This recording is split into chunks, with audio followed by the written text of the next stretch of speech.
ఏంటో చెప్పేది ఏంటో నా పేరేంటి తెలుసా ఏంటో రాణి పాటుకో నీ పేరు రాణి రాణి అయిందా పోనీ చదువుకున్నావా చదువుకున్నా ఎంత ఇంటి ఫస్ట్ ఇయర్ కంటిన్యూ అవుతుంది సెకండ్ ఇయర్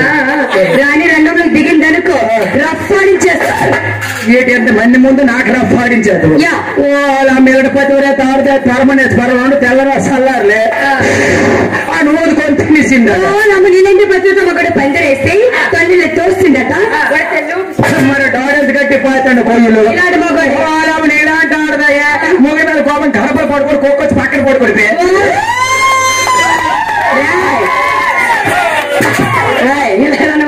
మీరు సిగ్నల్ పడితే జిబ్బులు కొడితే నాకు వెళ్ళి చూసుకోండి ఇలాంటి ఆడదయ్యా ఏమన్నా ఆవగించి అమ్మ ముగ్గురు నేనమ్మ కోపేట అమ్మ అమ్మ నీలాంటి మగడే ఒప్పుడు నచ్చిన కొబ్బరి పద్ధతి కొడకపోతే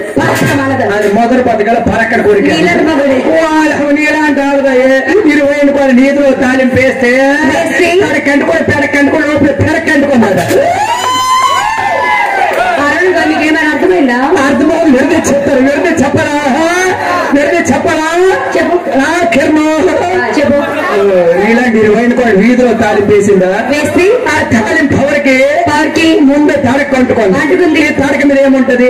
ఆ పెడక కొంటుకుంది ఈ తడక కాలిపోయి లోపల పిడకలు కూర్చుని కొంటుకుంది ఒక తాలింపు కింద తగలేసింది అమ్మ నీలాంటి మగాడే పాపం జట్టు 2 సీఎంఆర్ వేస్తే అదేమి ఒకరి ఇంటి వస్తుందట అదేమి మొదలు చేయడం చేసి మరి నీలాంటి జడ్డు కనుక జలాపిస్తే చిట్టని జాకెట్లు ఎట్టేసి నీలాంటి మగాడే నీలాంటి మగడు ఇస్తే చక్క జోబీ పక్క నీలాంటి అక్క సెక్కడికో సెల్లు దొక్కడిగింది పొయ్యిలో నీలాంటి మగడే అన్నమింటికి వచ్చని గెంజి కోసం అన్నాడు ఏంటన్నాడు అన్నమింటికి వచ్చని గెంజి కోసం అన్నాడు నీలాంటి పండుగకి ఎక్కడ కూడా తిరగడానికి అన్నదా నీలాంటి మగడు చికెన్ చీడిపెట్టి నలుగు నాకే చికెన్ నీలాంటి ఆడదే చదువుకుని తొలిపోయాడు పొడుకుని పొడిపేసింది నీతో నాకు అనవసరం ఏ మనసు నేను ఆడి పడగలరా సరే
గొప్ప చెడ్డోడు మరి నువ్వు జడ్డ నేను జడ్డ చూసిన గుడ్డి మరి 2 నోట్ల కాదు అంత చెడ్డండి